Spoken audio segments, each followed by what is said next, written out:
Hello everybody, my name is Dr. Schatz and I'm opening this YouTube channel in order to share my experiences and my, let's say, topics that I encountered throughout the last 2 decades of my professional career as a medical doctor and with you, and basically the most and the biggest topic that I had throughout the years, which I'm self-affected by, is hair loss. So let's get right into it.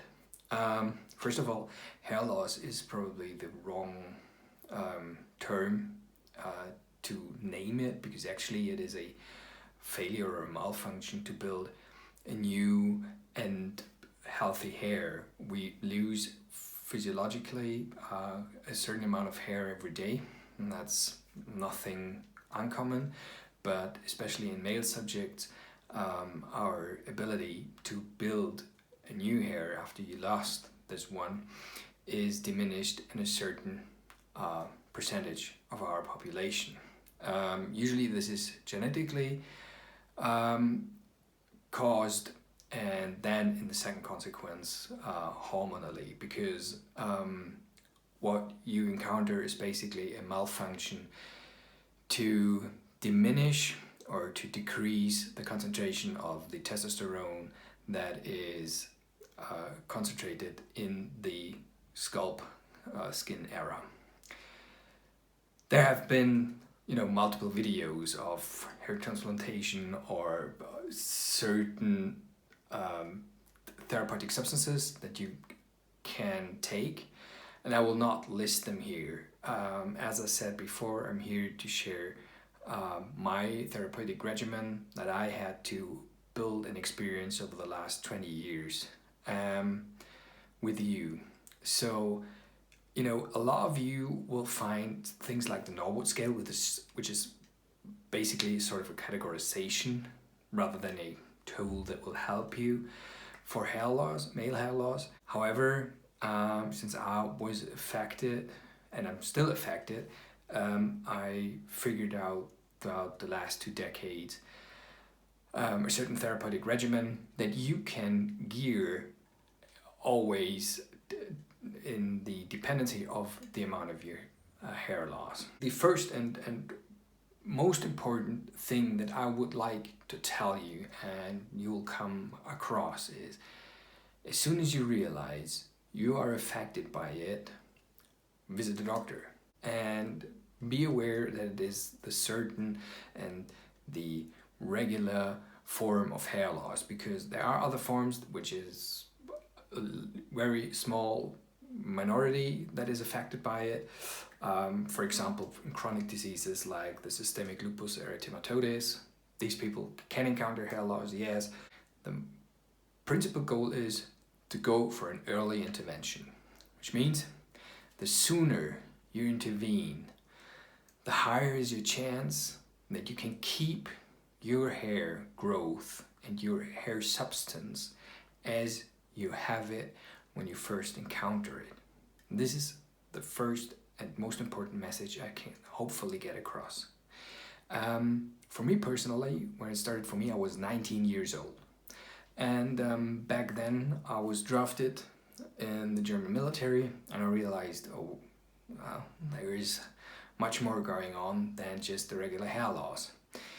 And I visited several dermatologists, and the advice back then, were late 90s, that they gave me was cut off your hair. Retrospectively, probably not the best advice that they could have gave me, but it was the most common one, and still is the most common one. When you come across as a male subject, hair loss, people say, yeah, you can get bald, it does not change anything. It changes your physical appearance, at least, and your personal form and feeling of well-being. And so I was not the type of guy that went there and accepted it, and I knew that I was going to start med school and was about to say, okay, I'm going to change it. So the first drug that was basically back on the market then was Propecia. You will have it on the internet, you can look it up, and it was sort of suspicious of certain side effects that 20 years later I can tell you, no, none of them were true back then. So it was literally like, yeah, you know, you don't need that, you can go bald. And I said no. The medical intervention is one. The second intervention is the products you are using, because I encountered this as well. I was using finasteride and I realized, okay, my hair loss stopped. But what I did was you know, I shower every day and every morning.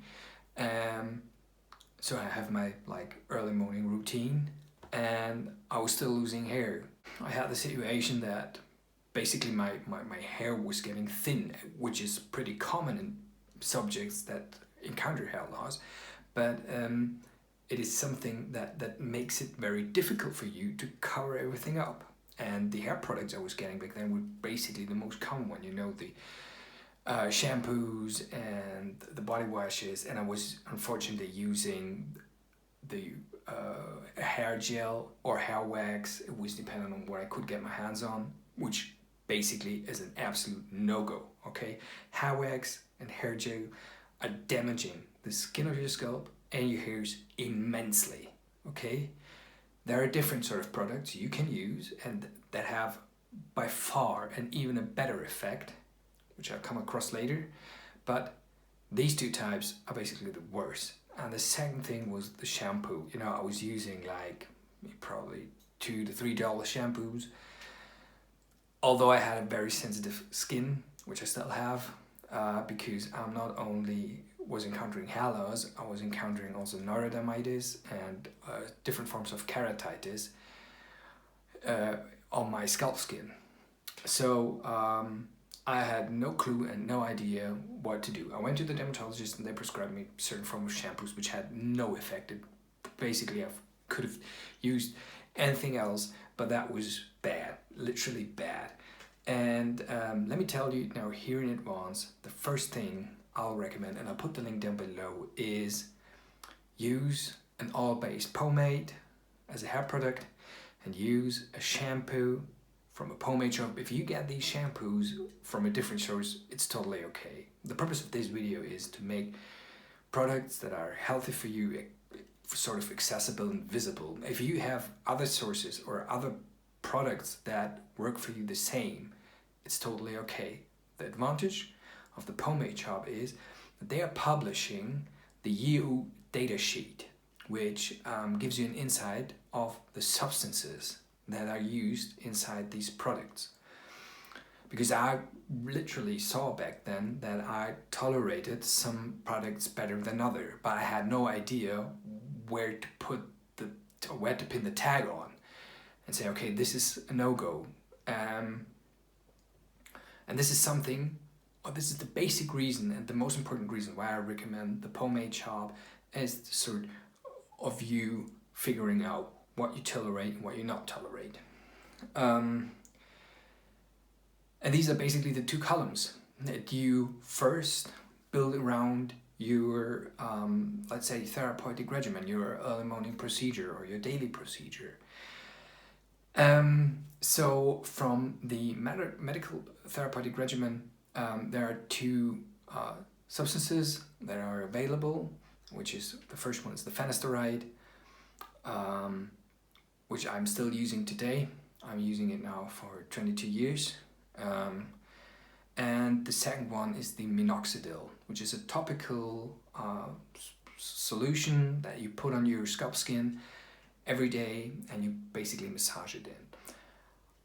Personally, I have never seen, although it is advertised as this, I've never seen a substantial amount of hair growth by it, but what I've seen is that it stops the hair loss.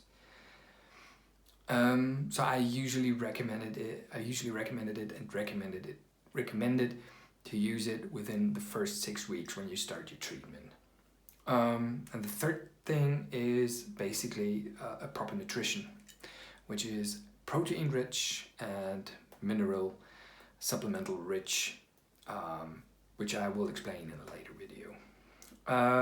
Also the different type and the reason for using oil-based pomades will be explained in detail in later and future upcoming videos.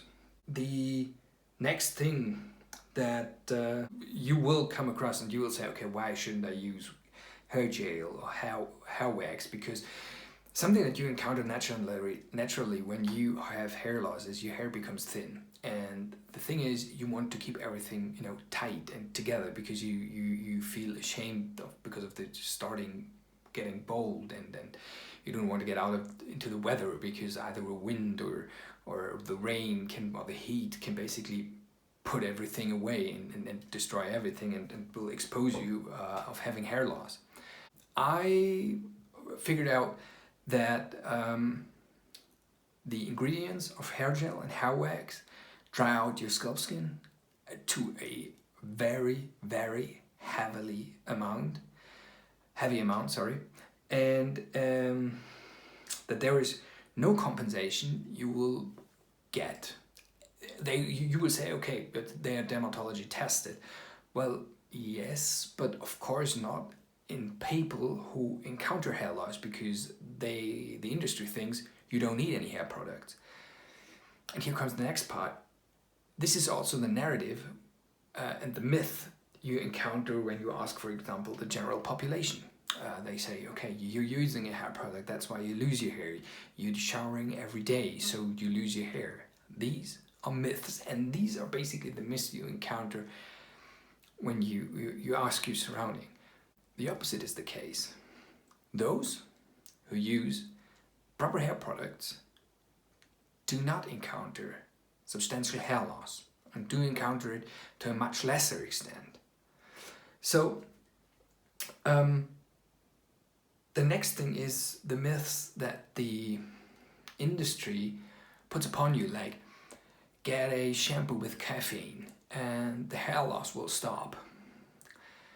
And this is supposed to be scientifically proven. Well, the only thing that is proven in this particular case is that caffeine stimulates the growth of every 10th to 20th hair, which they describe as a substantial amount of hair growth. You will lose this hair to a much earlier extent, but this is something that is not applied to hair growth. And when you say, okay, you know, this is just nothing that you will say plays a role in saying it stimulates the hair growth. In the end, hair loss will be stopped. Well, again, the only thing that will be stopped is that you lose your hair, the one hair that is, for example, affected. You will stop to lose your hair one day earlier. You lose it the other day, but it does not help you to regrow a healthy and good anchored hair. In the end, you know, it is, what I can say is it took me 2 decades to figure out what is important, what is the decisive thing to pin the tag on and say, okay, this is what you can recommend to your friends and to your family members, because some of them, of course, got affected by hair loss as well. The important thing I would like to get across is that when you are about to start a hair growing therapy, for me, I figured out that there are 3 phases, and also for the patients that I treated, which is basically the first phase is the intense phase, where you try to stop the hair loss. The second phase is the consolidation phase, where you start to rebuild your hair and your growth. And the third phase is the continuous phase, where you have your routine, you have your products that are healthy, and you have a substantial normal hair growth. I'll explain it in detail in future videos, because that would probably be too much for this one. The purpose of this one was to give you a certain type of overview, and to give you an imagination of what is a certain era that I definitely cover. I will not cover hair transplantation, because as you can see with me, I do not have any experience on that. I treated myself always in a conservative medical way, and I never got to the point of hair transplantation. So until the next video, I hope you stay fine and are healthy, and take care. See you soon.